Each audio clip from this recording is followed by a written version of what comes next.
اس نے جواب دیا، اس طرح کہ اگر کسی کا کام کرتا ہوں اور قید کاٹتا ہوں، جیل میں محنت مشقت کرتا ہوں اور بعد میں اس شخص سے جس کی خاطر میں نے سزا بھگتی تھی مجھے 200-300 روپیہ ملتا ہے تو یہ میرا معاوضہ ہے، اس پر کسی کو کیا اعتراض ہو سکتا ہے؟ میں رشوت تو نہیں لیتا، حلال کی کمائی کھاتا ہوں۔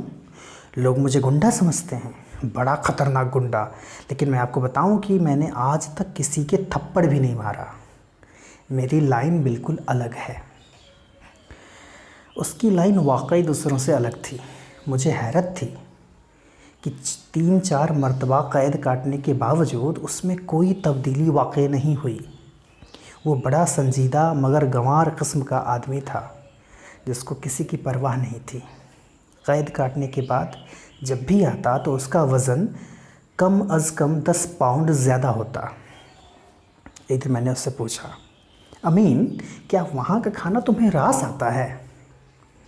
اس نے اپنے مخصوص انداز میں جواب دیا، کھانا کیسا بھی ہو اس کو راس کرنا آدمی کا اپنا کام ہے۔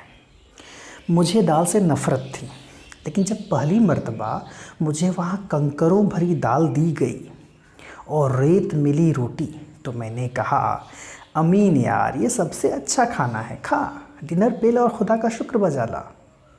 چنانچہ میں 1-2 روز ہی میں عادی ہو گیا، مشقت کرتا، کھانا کھاتا اور یوں محسوس کرتا جیسے میں نے گنجے کی ہوٹل سے پیٹ بھر کر کھانا کھایا ہے۔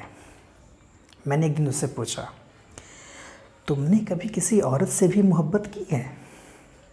اس نے اپنے دونوں کان پکڑے، خدا بچائے اس محبت سے، مجھے صرف اپنی ماں سے محبت ہے۔ میں نے اس سے پوچھا، تمہاری ماں زندہ ہے؟ جی ہاں، خدا کے فضل و کرم سے بہت بوڑھی ہے، لیکن آپ کی دعا سے اس کا سایہ میرے سر پر دیر تک قائم رہے گا، اور وہ تو ہر وقت میرے لیے دعائیں مانگتی رہتی ہے کہ خدا مجھے نیکی کی ہدایت کرے۔ میں نے اس سے کہا، خدا تمہاری ماں کو سلامت رکھے، پر میں نے یہ پوچھا تھا کہ تمہیں کسی عورت سے محبت ہوئی یا نہیں؟ دیکھو جھوٹ نہیں بولنا۔ امین پہلوان نے بڑے تیز لہجے میں کہا، میں نے اپنی زندگی میں آج تک کبھی جھوٹ نہیں بولا، میں نے کسی عورت سے محبت نہیں کی۔ میں نے پوچھا کیوں؟ اس نے جواب دیا، اس لیے کہ مجھے اس سے دلچسپی ہی نہیں۔ میں خاموش ہو رہا۔ تیسرے روز اس کی ماں پر فالج گرا اور وہ راہی ملک عدم ہوئی، مطلب چلی گئی دنیا سے۔ امین پہلوان کے پاس ایک پیسہ بھی نہیں تھا۔ وہ سوگوار، مغموم اور دل شکستہ بیٹھا تھا کہ شہر کے ایک رئیس کی طرف سے اسے بلاوا آیا۔ وہ اپنی عزیز ماں کی میت چھوڑ کر اس کے پاس گیا اور اس سے پوچھا، کیوں میاں صاحب آپ نے مجھے کیوں بلایا ہے؟ میاں صاحب نے کہا، تمہیں کیوں بلایا جاتا ہے؟ ایک خاص کام ہے۔ امین نے، جس کے دل و دماغ میں اپنی ماں کا کفن دفن تیر رہا تھا، پوچھا، حضور یہ خاص کام کیا ہے؟ میاں صاحب نے سگریٹ سلگایا، بلیک مارکیٹ کا قصہ ہے۔ مجھے معلوم ہوا ہے کہ آج میرے گودام پر چھاپہ مارا جائے گا، سو میں نے سوچا کہ امین پہلوان بہترین آدمی ہے جو اسے نمٹا سکتا ہے۔ امین نے بڑے مغموم اور زخمی انداز میں کہا، آپ فرمائیے، میں آپ کی کیا خدمت کر سکتا ہوں؟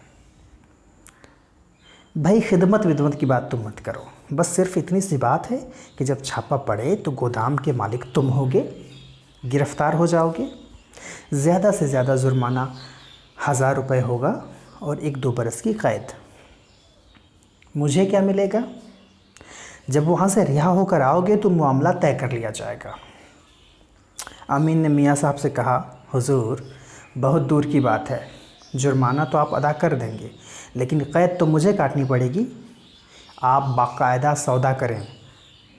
میاں صاحب مسکرائے، تم سے آج تک میں نے کبھی وعدہ خلافی کی ہے؟ پچھلی دفعہ میں نے تم سے کام لیا اور تم کو 3 مہینے کی قید ہوئی تو کیا میں نے جیل خانے میں ہر قسم کی سہولت بہم نہ پہنچائی؟ تم نے باہر آ کر مجھ سے کہا کہ تمہیں وہاں کوئی تکلیف نہیں تھی۔ اگر تم کچھ عرصے کے لیے جیل چلے گئے تو وہاں تمہیں ہر آسائش ہوگی۔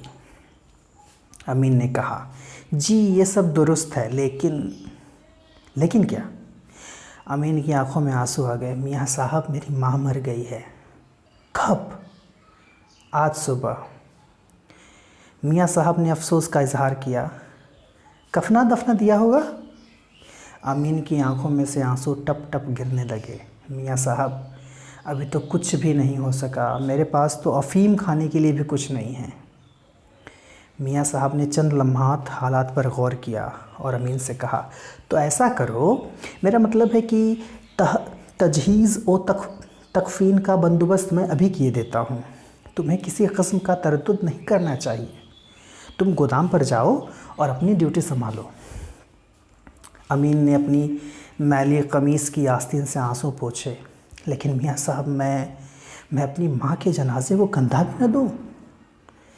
میاں صاحب نے فلسفیانہ انداز میں کہا، یہ سب رسمی چیزیں ہیں، مرحومہ کو دفنانا ہے، سو یہ کام بڑی اچھی طرح سے ہو جائے گا۔ تمہیں جنازے کے ساتھ جانے کی کیا ضرورت ہے؟ تمہارے ساتھ جانے سے مرحومہ کو کیا راحت پہنچے گی؟ وہ تو بیچارے اس دنیا سے رخصت ہو چکی ہیں۔ اس کے جنازے کے ساتھ کوئی بھی جائے، کیا فرق پڑتا ہے؟ اصل میں تم لوگ جاہل ہو۔ میں اگر مر جاؤں تو مجھے کیا معلوم ہے کہ میرے جنازے میں کس کس عزیز اور دوست نے شرکت کی تھی؟ مجھے اگر جلا بھی دیا جائے تو کیا فرق پڑتا ہے؟ میری لاش کو چیلوں اور گدھوں کے حوالے کر دیا جائے تو مجھے اس کی کیا خبر ہوگی؟ تم زیادہ جذباتی نہ ہو۔ دنیا میں یہ سب سے ضروری چیز یہ ہے کہ اپنی ذات کے متعلق سوچا جائے۔ میں پوچھتا ہوں، تمہاری کمائی کے ذرائع کیا ہیں؟ مطلب کمائی کا ذریعہ کیا ہے؟ امین سوچنے لگا۔ چند لمحات اپنی بساط کے مطابق غور کرنے کے بعد اس نے جواب دیا، حضور، میری کمائی کے ذرائع آپ کو معلوم ہیں، مجھ سے کیوں پوچھتے ہیں؟ میں نے اس لیے پوچھا تھا کہ تمہیں میرا کام کرنے میں کیا حل و حجت ہے؟ میں تمہاری ماں کی تجہیز و تکفین کا ابھی بندوبست کیے دیتا ہوں، اور جب تم جیل سے واپس آؤ گے تو… پہلوان نے بڑے بینڈے انداز میں پوچھا، تو آپ میرا بھی بندوبست کر دیں گے؟ میاں صاحب بوکھلا گئے۔ تم کیسی بات کر رہے ہو امین پہلوان؟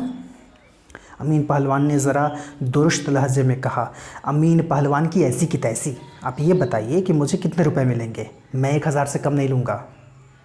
1000 تو بہت زیادہ ہیں۔ امین نے کہا، زیادہ ہیں یا کم میں کچھ نہیں جانتا۔ میں جب قید کاٹ کر آؤں گا تو اپنی ماں کی قبر پختہ بناؤں گا، سنگ مرمر کی۔ وہ مجھ سے بہت پیار کرتی ہے۔ میاں صاحب نے اس سے کہا، اچھا بھائی 1000 ہی لے لینا۔ امین نے میاں صاحب سے کہا، تو لائیے اتنے روپے دیجیے کہ میں کفن دفن کا انتظام کر لوں، اس کے بعد میں آپ کی خدمت کے لیے حاضر ہو جاؤں گا۔ میاں صاحب نے اپنی جیب سے بٹوا نکالا، لیکن تمہارا کیا بھروسہ ہے؟ امین کو یوں محسوس ہوا جیسے اس کو کسی نے ماں بہن کی گالی دی ہے۔ میاں صاحب، آپ مجھے بے ایمان سمجھتے ہیں۔ بے ایمان آپ ہیں، اس لیے کہ اپنے فعلوں کا بوجھ میرے سر پر ڈال رہے ہیں۔ میاں صاحب موقع شناس تھے، انہوں نے سمجھا کہ امین بگڑ گیا ہے، چنانچہ انہوں نے فوراً اپنی چرب زبانی سے رام کرنے کی کوشش کی، لیکن امین پر کوئی اثر نہ ہوا۔ جب وہ گھر پہنچا تو دیکھا کہ گسال اس کی ماں کو آخری غسل دے چکے ہیں، کفن بھی پہنایا جا چکا ہے۔ امین بہت متحیر ہوا کہ اس پر یہ مہربانی کس نے کی ہے؟ میاں صاحب نے، لیکن وہ تو سودا کرنا چاہتے تھے۔ اس نے ایک آدمی سے جو تابوت کو سجانے کے لیے پھول گوندھ رہا تھا پوچھا، یہ کس آدمی نے اتنا اہتمام کیا ہے؟ پھول والے نے جواب دیا، حضور، آپ کی بیوی نے۔ امین چکرا گیا۔ وہ اپنے شدید تعجب کا مظاہرہ کرتا مگر خاموش رہا۔ پھول والے سے صرف اتنا پوچھا، کہاں ہے وہ؟ پھول والے نے جواب دیا، جی اندر ہیں، آپ کا انتظار کر رہی تھیں۔ امین اندر گیا تو دیکھا کہ ایک نوجوان خوبصورت لڑکی اس کی چارپائی پر بیٹھی ہے۔ امین نے اس سے پوچھا، آپ کون ہیں؟ یہاں کیوں آئی ہیں؟ اس لڑکی نے جواب دیا، میں آپ کی بیوی ہوں، یہاں کیوں آئی ہوں؟ یہ آپ کا عجیب و غریب سوال ہے۔ امین نے اس سے پوچھا، میری بیوی تو کوئی بھی نہیں، بتاؤ تم کون ہو؟ لڑکی مسکرائی، میں میاں دین کی بیٹی ہوں، ان سے جو آپ کی گفتگو ہوئی میں نے سب سنی، اور امین نے کہا اب اور کہنے کی ضرورت نہیں۔ کہانی ختم ہوئی۔ دھنیہ واد۔